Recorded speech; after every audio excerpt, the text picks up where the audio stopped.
Hey everyone, very good evening to all of you. Welcome to the class. This is Mahima, your biology educator and हम कर रहे हैं NCERT महा series. NCERT महा series में हमारा चैप्टर चल रहा है sexual reproduction in a flowering plant. हमने लास्ट क्लास में पॉलिनेशन को डिस्कस किया था। आज की क्लास में हम डिस्कस करेंगे आउटब्रीडिंग डिवाइसेस, डबल फर्टिलाइजेशन। ठीक है, ये दो हमारे टॉपिक्स रहेंगे आज के सेशन के लिए। चलिए स्टार्ट कर लेते हैं। एनसीईआरटी आपकी क्या कहती है बच्चों? Outbreeding devices. Majority of flowering plants produce hermaphrodite flowers and pollen grains are likely to come in contact with the stigma of the same flower. ठीक है, बहुत सारे फ्लावर्स, बहुत सारे फ्लावरिंग प्लांट्स जो हैं वो कैसे फ्लावर्स प्रोड्यूस करते हैं? हर्माफ्रोडाइट फ्लावर्स प्रोड्यूस करते हैं। हर्माफ्रोडाइट फ्लावर्स आपके वो फ्लावर्स होते हैं जिनमें दोनों ही आपके प्रेजेंट होंगे, both male and female organs जो हैं आपके यहाँ पर सिचुएटेड होंगे। ठीक है, तो कांटेक्ट में ही रहते हैं आपके, जनरली कांटेक्ट में प्रेजेंट होंगे। हर्माफ्रोडाइट वाले जो है वो मेल स्टिग्मा और आपका मेल वाला जो पोर्शन है, एंथर वाला जो पोर्शन है वो कांटेक्ट में होगा। ठीक है, continued self pollination result in inbreeding depression. अब लगातार उसी फ्लावर में, उसी एंथर के फीमेल रिप्रोडक्टिव पार्ट पे जाकर बार बार पॉलन ग्रेन्स लैंड होते जा रहे हैं, तो कॉन्टिन्यूअस सेल्फ पॉलिनेशन की वजह से बच्चों इनब्रीडिंग डिप्रेशन हो जाता है। क्या हो जाता है? इनब्रीडिंग डिप्रेशन हो जाता है। Flowering plants have developed many devices to discourage self pollination and encourage cross pollination. तो इस इनब्रीडिंग डिप्रेशन की जो सिचुएशन है, इसको ओवरकम करने के लिए फ्लावरिंग प्लांट जो है उन्होंने बहुत सारे डिवाइसेस जो हैं वो आपके डेवलप किए हैं, ताकि वो सेल्फ पॉलिनेशन को तो डिस्करेज करे एंड किसको एनकरेज करे? क्रॉस पॉलिनेशन को आपके एनकरेज करने का काम करे। ठीक है, in some species pollen release the stigma receptivity are not synchronized. कुछ स्पीशीज में pollen जो है वो और स्टिग्मा जो है उनकी रिसेप्टिविटी सिंक्रोनाइज्ड नहीं होती। लास्ट क्लास में हमने इसको डिस्कस किया था कि जो pollen ग्रेन्स है वो स्टिग्मा पे आके लैंड करेंगे। जब pollen ग्रेन्स रिलीज हो रहे हैं और स्टिग्मा उसको रिसीव करे, ये दोनों चीजें सेम टाइम पे हो रही हो, मतलब pollen ग्रेन्स लैंड हो रहे हैं और इधर से स्टिग्मा मैच्योर हो चुकी है, वो कह रही है कि हाँ ठीक है, अब अगर pollen ग्रेन्स आएंगे तो मैं उसको रिसीव कर लूंगी। ये दोनों चीजें सेम टाइम पे होनी चाहिए। तो हमने एक डिवाइस, ऐसा डिवाइस बना जिसमें पॉलन का रिलीज पहले हो गया पर अभी स्टिग्मा रिसीव नहीं करने के लिए एबल नहीं है, तो सिंक्रोनाइजेशन नहीं है, नॉट सिंक्रोनाइज। तो ये इसकी वजह से क्या होगा? सेल्फ पॉलिनेशन नहीं हो पाएगी। अगर अब पॉलन ग्रेन लैंड भी हो गए, स्टिग्मा रिसीव नहीं कर रही है, तो कुछ भी नहीं होने वाला। पॉलिनेशन हो भी गई तो भी फर्टिलाइजेशन परफॉर्म नहीं होगी। तो सेल्फ पॉलिनेशन नहीं होगा, क्रॉस पॉलिनेशन को प्रमोट करेंगे, फिर किसी और के पॉलन ग्रेन्स आकर लैंड करेंगे, तब तक आपकी स्टिग्मा रिसेप्टेबल हो जाएगी। If the pollen is released before the stigma becomes receptive or stigma becomes receptive much before the release of pollen grain, या तो पहले आपकी स्टिग्मा रिसेप्टिव हो जाएगी, स्टिग्मा अभी रिसेप्टिव हो गई, पॉलन ग्रेन्स रिलीज नहीं हुए, या पॉलन ग्रेन्स पहले रिलीज हो जाएंगे, स्टिग्मा रिसेप्टिव नहीं होगी। In some other species, the anther and stigma are placed at different positions so that the pollen cannot come in contact with the stigma of the same flower. ठीक है, कुछ species में stigma और जो आपके pollen anther है, stigma और anther है, उनकी पोजीशन ही डिफरेंट होगी। स्टिग्मा बहुत ऊपर है, एंथर नीचे। अब यहाँ पर तो पॉलन ग्रेन्स यहाँ तक जाकर लैंड नहीं होगी, तो सेल्फ पॉलिनेशन नहीं होगी। तो लेंथ या उनकी जो पोजीशन है वो वेरी कर रही है। ठीक है, both these devices prevent autogamy. ये दोनों ही डिवाइस आपके क्या कर रहे हैं? ऑटोगैमी को प्रिवेंट करने का काम कर रहे हैं। The third device to prevent inbreeding is self incompatibility. Third device क्या आपका? self incompatibility. This is a genetic mechanism and prevent self pollen from the same flower or the other flower of the same plant from fertilizing the ovule by inhibiting pollen germination or pollen tube growth in the pistil. So self incompatibility, self incompatibility क्या होगा? ये जो आपके एक genetic mechanism है सबसे पहले तो, ठीक है, एक जेनेटिक मैकेनिज्म है जो जेनेटिकली हो रहा है। ठीक है, तो आपकी जो स्टिग्मा है, अगर पॉलन ग्रेन्स आकर लैंड करके, सेम प्लांट के पॉलन ग्रेन्स आकर लैंड कर गए अगर फ्लावर पे, ठीक है, स्टिग्मा पे, तो पॉलन ट्यूब का जर्मिनेशन नहीं होने देगी। स्टिग्मा आपकी क्या करेगी? पॉलन ट्यूब का जर्मिनेशन नहीं होने देगी, पॉलन ट्यूब के जर्मिनेशन को अवॉइड करेगी। अगर पॉलन ट्यूब का जर्मिनेशन नहीं होगा तो पॉलन ग्रेन्स आकर फर्टिलाइजेशन नहीं परफॉर्म कर सकेंगे, ठीक है। तो यहाँ इस तरीके से सेल्फ इनकम्पैटिबिलिटी के तरीके से भी हम क्या कर सकते हैं, ऑटोगैमी को प्रिवेंट करने का काम कर सकते हैं। Another device to prevent self pollination is the production of unisexual flowers. इसके अलावा आप क्या कर सकते हो, यूनिसेक्सुअल फ्लावर्स प्रोड्यूस कर सकते हो। यूनिसेक्सुअल फ्लावर्स जो है वो बच्चे, यानी कि उनमें क्या होगा, आपका मेल गैमीट, मेल वाला पार्ट, मेल रिप्रोडक्टिव पार्ट हो गया आपका, एंड्रोशियम अलग होगा, गाइनोशियम अलग प्लांट में होगा, ठीक है। तो इस तरह से बच्चे आप क्या कर सकते हो, आउट ब्रीडिंग डिवाइसेस जो है उनका यूज कर सकते हो। आउट ब्रीडिंग डिवाइसेस में कुछ अडेप्टेशन कर सकते हो, मतलब आप क्या कर रहे हो, सेल्फ पॉलिनेशन को प्रिवेंट कर रहे हो, क्रॉस पॉलिनेशन को एनकरेज करने के काम कर रहे हो। तो ये टोटल 4 डिवाइसेस आप यहाँ पर पढ़ते हो। Then, if both male and female flowers are present on the same plant such as castor और maize, ये आपको एग्जांपल दिए, दोनों मेल और फीमेल प्लांट जो है वो प्रेजेंट होंगे, पार्ट जो है वो प्रेजेंट होंगे, उसको मोनोशियस बोल रहे हो, कैस्टर और मेज का। It prevent autogamy but not geitonogamy. ये ऑटोगैमी तो प्रिवेंट कर सकते हैं बट गिटोनोगैमी को प्रिवेंट नहीं कर सकते। In several species such as papaya, male and female flower are present on different plant, अलग अलग plant में present है। papaya के केस में बता रहे हैं आपको, that is each plant is either male or female। हर एक plant जो है या तो आपका वो male होगा या आपका वो female का होगा, staminate condition होगी या pistillate condition होगी, ठीक है, dioici। This condition prevent both autogamy and geitonogamy। ये condition आपकी क्या करेगी, ऑटोगैमी भी प्रिवेंट करेगी और गिटोनोगैमी भी, जब आपके प्लांट पे या तो सिर्फ मेल प्रेजेंट है, मेल वाला पार्ट स्टेमिनेट है या फिर पिस्टलेट, ठीक है। देन हमारे पास टर्म आती है pollen pistil interaction. Pollen pistil interaction, pollination does not guarantee the transfer of right type of pollen, compatible pollen of the same species as the stigma, ठीक है। पॉलिनेशन आपको ये श्योरिटी नहीं देती है कि राइट टाइप के पॉलन ग्रेन्स आए हैं या नहीं, कंपैटिबल पॉलन ग्रेन्स आए हैं या नहीं, ठीक है, मतलब सेम प्लांट से, उसी प्लांट से पॉलन ग्रेन्स आए हैं या नहीं जिससे स्टिग्मा को चाहिए थे, ठीक है। Often pollens of the wrong type either other species और from the same plant if it is self incompatible. कई बार रॉन्ग टाइप के पॉलन भी आ जाते हैं, किसी और प्लांट के पॉलन ग्रेन्स आकर लैंड हो गए, या कोई ऐसा प्लांट है जो सेल्फ इनकम्पैटिबिलिटी शो कर रहा है, उसको अपने प्लांट के पॉलन ग्रेन्स चाहिए ही नहीं थे, ठीक है, बट उसी के पॉलन ग्रेन्स उस पे आकर लैंड कर गए, तो वो रॉन्ग टाइप के माने जाएंगे, ठीक है। Also land on the stigma. The pistil has the ability to recognise the pollen. Pistil के पास क्या एबिलिटी है, रिकॉग्नाइज करने की पॉलन को, whether it is the right type, क्या वो राइट टाइप का है, कंपैटिबल है, और of the wrong type, incompatible, ठीक है, राइट टाइप का है या रॉन्ग टाइप का है। If it is of the right type, the pistil accept the pollen and promote post pollen pollination events, ठीक है। अगर ये right type का pollen होगा तो स्टिग्मा जो है वो आपकी पिस्टल जो है वो क्या करेगी, pollen को accept करेगी और post pollination events को promote करने का काम करेगी।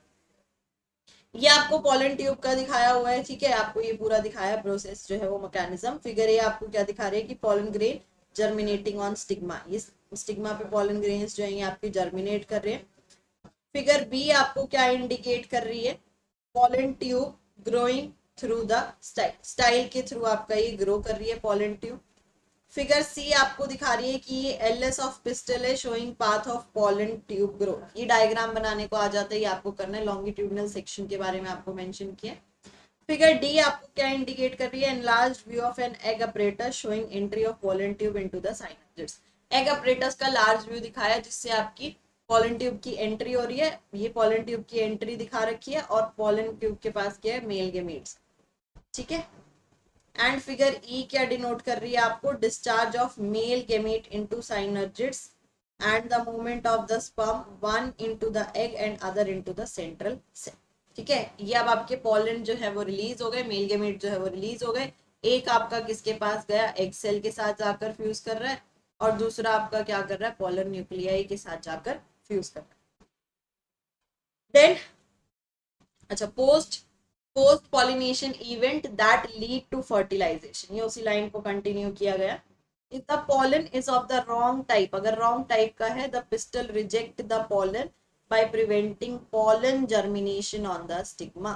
पिस्टल क्या कर देगी, pollen का germination होने ही नहीं देगी स्टिग्मा के ऊपर, तो रिजेक्ट कर देगी, इस तरह से वो रिजेक्ट करती है. और the pollen tube growth in the stem.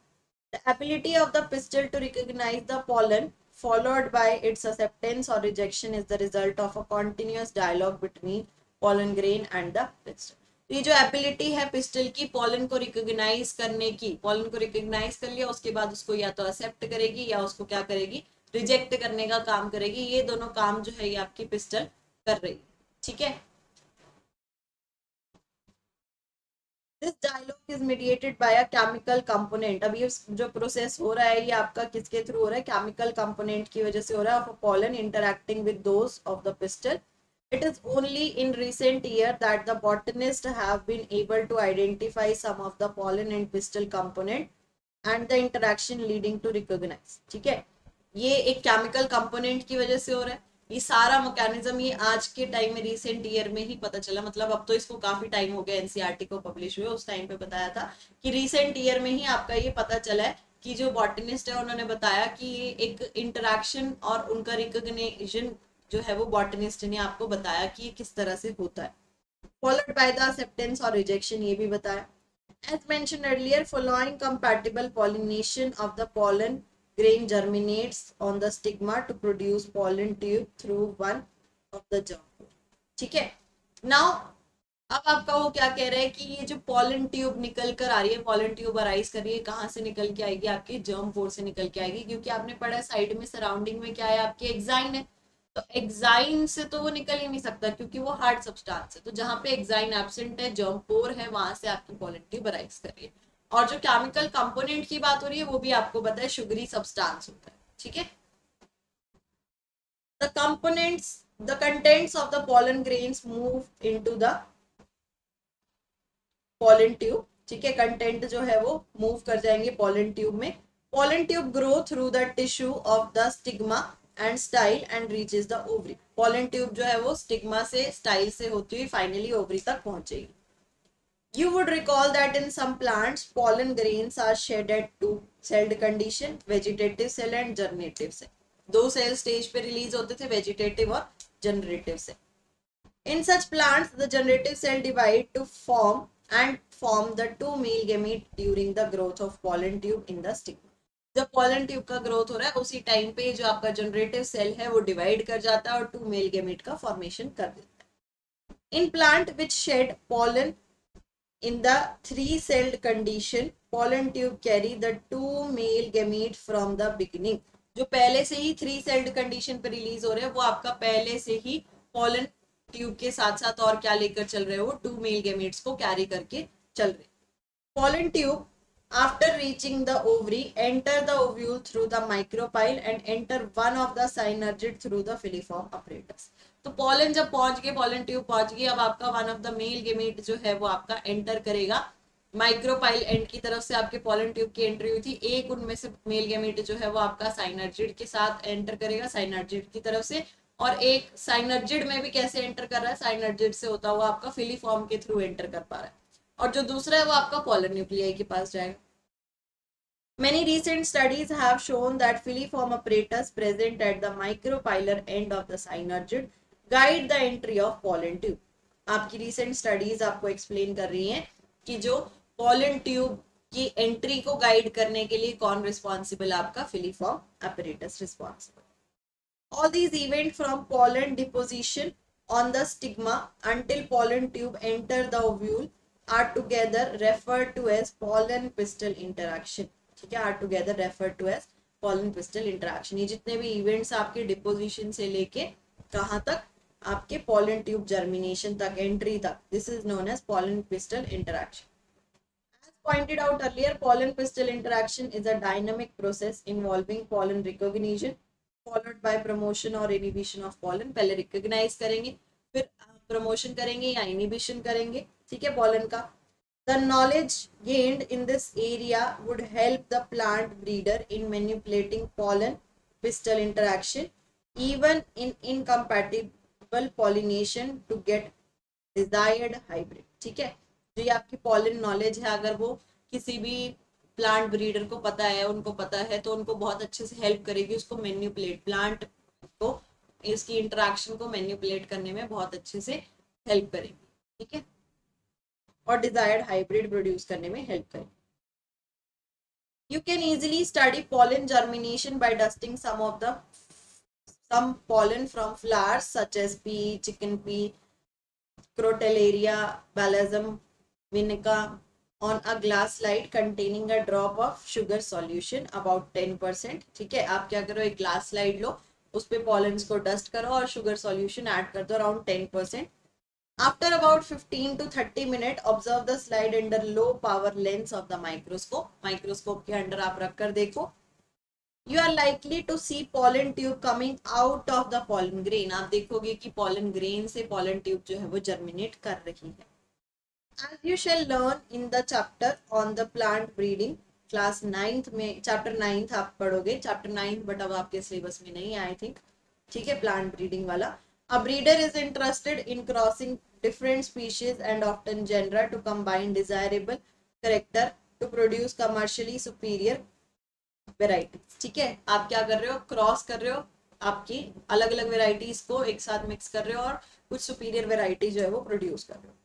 Artificial hybridization is one of the major approaches of crop improvement program. Artificial hybridization आपका एक major approach है crop improvement program के केस में. In such crossing experiments, it is important to make sure that only the desired pollen grains are used for pollination and the stigma is protected from contamination from unwanted pollen. ठीक है, तो इस type की इन सच crossing experiments में आपका ये important है कि आपके डिजायर्ड टाइप के पॉलन ग्रेन्स ही यूज हो रहे हो स्टिग्मा को पॉलिनेट कराने के लिए, एंड वो जो डिजायर्ड टाइप के पॉलन ग्रेन स्टिग्मा को फ्यूज कराने के लिए यूज किए हैं, उसके बाद वो स्टिग्मा फ्यूज हो गई तो उसमें कोई कंटामिनेशन ना आए, अनवांटेड पॉलन ग्रेन्स और आकर ऐड ना. ठीक है, this is achieved by emasculation and bag. ये टेक्निक आपकी कैसे अचीव होगी, एमस्क्यूलेशन और बैगिंग के through achieve. If the female parent bear bisexual flower, removal of anther from the flower bud before the anther dihysis using a pair of forceps is necessary. अगर bisexual flower mail भी है female भी है तो उस time पे आपको क्या करना होगा, एंथर के डायहिसिस से पहले फोर्सेप की हेल्प से उसको प्लक आउट करके सारे एंथर को क्या करना होगा, रिमूव करना होगा. This step is referred to as emasculation. इस प्रोसेस को आप क्या बोलते हो, एमस्क्यूलेशन. Emasculated flowers have to be covered with a bag of a suitable size. Emasculated flower को आपको कवर करना होगा. Generally made up of butter paper. किसके थ्रू बने हुए हैं ये, आपके बटर पेपर के बने होंगे. To prevent contamination of its stigma with unwanted pollen. ठीक है, ताकि आप बटर पेपर से क्यों कवर कर रहे हो, आप बटर पेपर से इसलिए कवर कर रहे हो ताकि अनवांटेड पॉलन का कंटामिनेशन ना हो. एंथर रिमूव कर दिया, उसके पॉलन ग्रेन्स भी लैंड नहीं कराने हैं और किसी और के भी आकर लैंड ना हो तो उसको एक बैग लाइक स्ट्रक्चर से कवर करना. This process is called bagging. इस टेक्निक को आप क्या बोलते हो, bagging. When the stigma is of bagged flower attain receptivity. अब स्टिग्मा मैच्योर होगी, रिसेप्टिव हो गई. Mature pollen grains collected from the anther of male parent are dusted on the stigma. अब जो आपके डिजायर्ड पॉलन ग्रेन्स है जिसका आपको डस्ट कराना था, वो पॉलन ग्रेन्स को आप क्या करा दोगे, स्टिग्मा पे डस्ट करा दोगे जब वो मैच्योर हो जाए. And the flowers are rebagged. उसको फिर से क्या कर देंगे, रीबैग कर देंगे. And the fruits are allowed to develop. फिर से अगर कोई कंटामिनेशन ना आए उसको अवॉइड करने के लिए रीबैग करना होगा और फ्रूट्स को डेवलप होने के लिए अलाउ करना होगा. If the female parent produces unisexual flowers, there is no need for emasculation. अगर unisexual flowers produce कर रही हैं, सिर्फ फीमेल ही है, मेल वाला पार्ट नहीं है, तो फिर आपको emasculation करने की रिक्वायरमेंट नहीं है, जस्ट बैगिंग करना है और आगे का स्टेप करना है. The female flower bud are bagged before the flower open. Open होने से पहले ही उसको आप क्या कर दोगे, बैग कर दोगे. When the stigma become receptive, pollination is carried out using the desired pollen and the flower rebag. Desired pollen grain के साथ pollination होगा and flower जो उसको rebag कर दोगे. Then next topic क्या आता है हमारे पास, double fertilization. आज last topic आज का करेंगे हम, double fertilization. After entering one of the synergid, the pollen tube releases two male gamete. जैसे ही synergid से enter करेगी pollen tube क्या करेगी, दो male gamete में से दो male gamete जो है वो रिलीज करेगी. into the cytoplasm of synergid, synergid के cytoplasm. One of the male gamete move toward the egg cell and fuses with its nucleus, thus completing the syngamy. एक जो है वो एग सेल के साथ मूव करके फ्यूज कर जाएगा, ठीक है, एग सेल के पास जाकर फ्यूज कर जाएगा उसके न्यूक्लियस के साथ, और syngamy fusion of male and female gamete that is fertilisation पूरा कर देगा. This result in formation of diploid cell zygote. इसकी वजह से क्या होगा, आपका डिप्लॉयड सेल का फॉर्मेशन होगा, जाइगोट का formation. Other male gamete moves toward the polar nuclei located in the central cell and fuses with them to produce a triploid primary endosperm nucleus pen. दूसरा मेल गैमेट जो है वो जाएगा, वो जाकर क्या करेगा, आपका टू पोलर न्यूक्लियाई के साथ जाकर फ्यूज करेगा, फ्यूज करके क्या बना देगा, पेन और टेन का फॉर्मेशन कर देगा, प्राइमरी एंडोस्पर्म न्यूक्लियस या triploid endosperm nucleus. As this involves the fusion of 3 haploid nuclei, क्योंकि 3 न्यूक्लियाई का फ्यूजन हो रहा है, it is termed as triple fusion. इसको आप क्या बोल रहे हो, triple fusion. Since 2 type of fusion, syngamy and triple fusion take place in an embryo sac, the phenomena is termed as double fertilization. क्योंकि दो तरह की फ्यूजन हो रही है, syngamy and triple fusion, hence this all process is known as double fertilization, an event unique to flowering plants. The central cell after triple fusion become the primary endosperm cell. जो central cell था वो किस में convert हो गया, primary endosperm cell में convert हो गया, and develop into the endosperm while the zygote develop into an embryo. ठीक है, जो आपका पीईसी है वो डेवलप हो जाएगा एंडोस्पर्म में, और जाइगोट जो है वो आपका डेवलप हो जाएगा एम्ब्रियो. ठीक है, तो ये हो गया हमारा डबल फर्टिलाइजेशन. और ये इसके लिए आपको फिगर दिखाई है. फिगर ए क्या इंडिकेट कर रही है, आपकी fertilised embryo sac showing zygote and primary endosperm nucleus. ये प्राइमरी एंडोस्पर्म न्यूक्लियस है, ठीक है, प्राइमरी एंडोस्पर्म न्यूक्लियस अंदर ब्लैक वाला हो गया और बाहर जो है वो प्राइमरी एंडोस्पर्म सेल. एंड ये डीजनरेटिंग एंटीपोडाल सेल्स दिखाए, एंटीपोडाल डीजनरेट हो रहे. यहाँ पर आपका ये जो बना है ये क्या है, आपका जाइगोट बना है, और साइनर्जिड भी क्या हो रहे हैं, डीजनरेट. साइनर्जिड्स भी क्या हो रहे हैं, डीजनरेट हो रहे हैं. ठीक है, तो ये था हमारा आज का टॉपिक जिसमें हमने कवर किया एनसीईआरटी के कुछ टॉपिक्स को, that is outbreeding devices, pollen pistil interaction, and आपका क्या था, double fertilisation. So I hope आप लोगों को ये समझ आ गया होगा. अगर आपको कोई डाउट है तो आप कमेंट सेक्शन में मैसेज करके पूछ सकते हो, एंड अपने दोस्तों के साथ वीडियो को शेयर कर सकते हो, क्योंकि वो लोग भी एनसीईआरटी पढ़ना चाहते होंगे, क्योंकि एनसीईआरटी इंपॉर्टेंट है. और बहुत सारे बच्चों को होता है कि हमें एनसीईआरटी रीड करनी है, तो उनको भी बता दो कि एनसीईआरटी माह सीरीज चल रही है, ताकि वो भी जल्दी से ज्वाइन कर ले और कंप्लीट एनसीईआरटी को स्टडी कर ले लाइन बाय लाइन. ठीक है, तो मिलते हैं नेक्स्ट क्लास में नेक्स्ट टॉपिक के साथ. Take care everyone, bye bye, good night.